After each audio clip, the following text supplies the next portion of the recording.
Merci d'avoir regardé cette vidéo. Abonnez-vous et partagez-la sur Facebook. À très bientôt pour d'autres vidéos. L'insuffisance veineuse chronique. Alors, quelle est maintenant la prise en charge? Est-ce qu'elle est facile? Est-ce qu'elle n'est pas facile? On va essayer d'y répondre. Alors, le traitement préventif, bien évidemment. Maintenant qu'on connaît la physiologie et la physiopathologie, on pourra prendre en charge vos patients. Donc, le traitement préventif, bien évidemment, alors tout ce qui va améliorer le retour veineux. Et ça, maintenant, on le connaît, notamment par la marche, utiliser la pompe musculaire. Alors, c'est pour ça, mesdames, qu'on vous demande de ne pas porter de talons, parce qu'en fait, quand vous portez des talons, vous supprimez l'action du mollet. Et maintenant, on sait que le mollet est la principale pompe qui assure le retour veineux. Donc, faites-y attention. Alors, évitez la position assise, debout prolongée, les jambes croisées. Alors, tout le monde pratiquement a les jambes croisées, donc ça ralentit le retour veineux.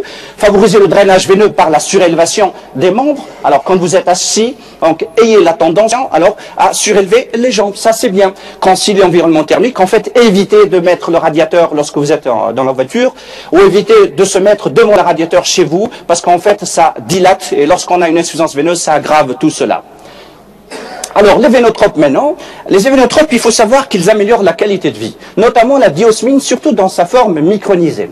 Le rôle des vénotropes, c'est comme leur nom l'indique, c'est de restaurer une mécanique pariétale, de réduire l'œdème, d'améliorer la circulation lymphatique, donc lutter contre l'inflammation, maintenant qu'on sait qu'il y a une inflammation sous-jacente, donc et améliorer la circulation à l'intérieur de ces veines-là. Alors, pour les recommandations médicales opposables, c'est-à-dire, alors, pas de vénotonique si l'insuffisance veineuse n'est pas symptomatique. Il faut, rappelez-vous de la classification CEAP, donc C0, pas de vénotonique, mais à partir de C1 jusqu'à C6, vénotonique systématique. Alors, le traitement doit être prescrit pendant au moins 2 mois jusqu'à 3 mois, d'accord? Pas d'association de vénotropes. Après une fenêtre, on peut represcrire si le patient est soulagé. Si le patient revient et vous dit que je suis soulagé, notamment par la prise de vénotropes, alors j'ai plus de jambes lourdes, j'ai plus d'œdème, donc represcrivez-lui après une fenêtre de 3 semaines jusqu'à 4 semaines. Alors, quel est l'apport de la diosmine, qui est une molécule assez intéressante? Alors, vous voyez ici, regardez, dans une consultation de phlébologie, quels sont les signes maintenant qui amènent vos patients à consulter? Vous voyez, alors, des jambes lourdes, des varices, jambes lourdes dans 20%. Alors, varices et télangiectasie, c'est 35% des patients qui consultent pour. L'œdème, c'est 15%, et l'ulcère de jambe, c'est 10%. Donc, 8 patients sur 10 souffrent d'une maladie veineuse, et que cette maladie veineuse, généralement sous-estimée par les patients, qui sont par ailleurs insuffisamment traités. C'est pour cela qu'on leur prescrit des phlébotropes. Les phlébotropes, alors rappelez-vous, lorsque l'insuffisance veineuse est symptomatique, alors quel est le rôle de ces phlébotropes? Ils vont soulager la symptomatologie, ils vont soulager vos patients. Comment agit la diosmine micronisée? Ça, c'est intéressant à le connaître. Voici la diosmine dans sa fraction, si vous voulez, non micronisée, donc elle traverse difficilement. Voilà la barrière. Mais par contre, quand elle est micronisée, elle est 2 fois plus absorbée, donc 2 fois plus rapide et 2 fois plus efficace. Donc en fait, maintenant qu'on sait qu'il y a une inflammation, une des actions retenues par rapport à cette diosmine reste l'action anti-inflammatoire spécifique de cette action. En fait, elle inhibe l'action entre le leucocyte et l'endothélium, et en fait, ça diminue l'inflammation. Quand on diminue l'inflammation, on diminue les séquelles sclérotiques de cette inflammation. Alors, ce qui est propre aussi à ce Daflan 500, j'aime à dire, c'est le diosmine micronisé. Alors, en plus de la diosmine, elle a une concentration minimale d'autres fractions flavonoïques, c'est ce qui potentialise son effet. En fait, vous voyez, regardez ici, par rapport aux autres seuls, regardez la diosmine, elle est efficace à plus de 50% par rapport aux autres molécules. Regardez, elle est efficace et supérieure dans le soulagement des symptômes de l'insuffisance veineuse, notamment regardez sur la douleur, sur la chaleur, sur la lourdeur, et ça c'est vraiment handicapant pour une population active notamment. Voilà. Alors, la plus efficace sur la réduction de l'œdème veineux, vous le voyez ici, alors reste bien évidemment la diosmine micronisée. Alors, c'est pour ça que le Daflon, alors regardez, il agit, alors vraisemblablement sur toutes les composantes, sur les valvules, sur le tonus veineux, sur la fuite capillaire, sur le drainage lymphatique, alors par rapport aux autres molécules vénotropes. Alors, on poursuit, en plus des vénotropes, ça ne s'arrête pas là, rappelez-vous, la principale cause, c'est l'insuffisance, c'est l'hyperpression chronique.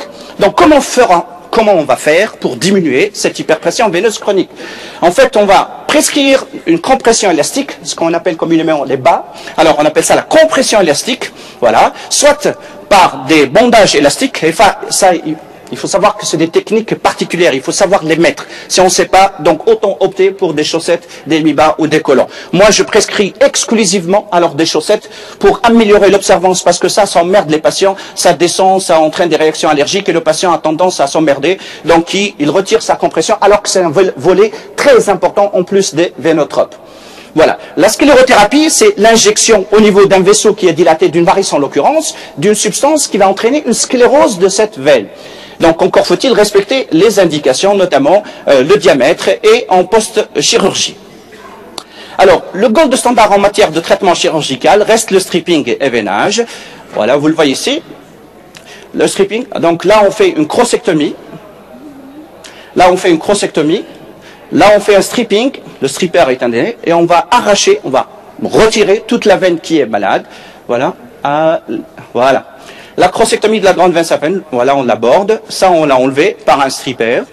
Les phlébectomies de Muller, donc quand le tronc saphénien n'est pas atteint et les tributaires sont atteintes, il ne faut pas les laisser aussi, parce que ça peut entraîner des troubles trophiques. Donc il faut aller les rechercher par des techniques spécifiques qu'on appelle la technique de Muller, avec des instruments spécifiques. Regardez, c'est des incisions millimétriques, hein. Il faut veiller à l'esthétique, notamment chez les patientes jeunes, parce qu'elles sont demandeuses. Voilà, alors on enlève tout ça. Voilà, sur tout le trajet de la veine, et voilà ce que ça donne, voilà, et ça laisse pas de cicatrice. Maintenant, ce qui est en vogue, c'est les procédures qu'on appelle endothermiques, ça veut dire ils utilisent de la chaleur, notamment par le laser ou encore la radiofréquence. Le principe étant simple, hein, donc on introduit cette sonde au niveau de la grande veine ou de la petite veine, donc en bombardant avec des rayons laser, ça va entraîner une chaleur localisée, la chaleur va détruire la veine sur toute sa hauteur, et on aura traité la varice. Le problème, c'est quand on a des tributaires aussi, on a des veines, des varices qui sont tortueuses, on ne peut pas appliquer ce traitement. C'est pour ça que le gold standard en la matière reste la chirurgie. Encore faut-il qu'elle soit bien faite. On le verra tout de suite. Alors, récidive. J'ai insisté, les complications, peu importe. Parce que là, il faut savoir répondre aux patients. Parce qu'ils sont réticents par rapport à la chirurgie, par rapport à ces récidives. Regardez, les études ont montré que le taux de récidive varie entre 7 à 65%. Alors, 7% c'est acceptable en chirurgie. 65% c'est aberrant. Mais pourquoi? En fait, regardez, l'explication demeure dans la qualité du bilan opératoire et la qualité du geste opératoire. Alors, regardez, ce qu'il faut faire, c'est ici. Allez, réséquer, voilà, ou couper la jonction à son origine, voilà, avec toutes les tributaires. Mais regardez, si quelqu'un vient réséquer ici et laisse toutes les tributaires, donc le sang va refluer dans les tributaires et ça va être l'origine de récidive. Enfin, on dira que c'est une pathologie qui est relativement bénigne, bien évidemment, si elle est prise en charge correctement et précocement. Faute de quoi, faute de laquelle cette prise en charge, ça va aboutir aux complications. Les complications, elles sont pas simples à gérer, ça altère la qualité de vie, un coût financier très élevé. Alors, il faut souligner le rôle de médecin de famille, d'où l'intérêt de cette formation médicale continue. Alors, prodiguer les soins, maintenant vous les connaissez, prise en charge précoce et revoir notre mode de vie. Abonnez-vous à la chaîne Post Tervision sur YouTube pour être au courant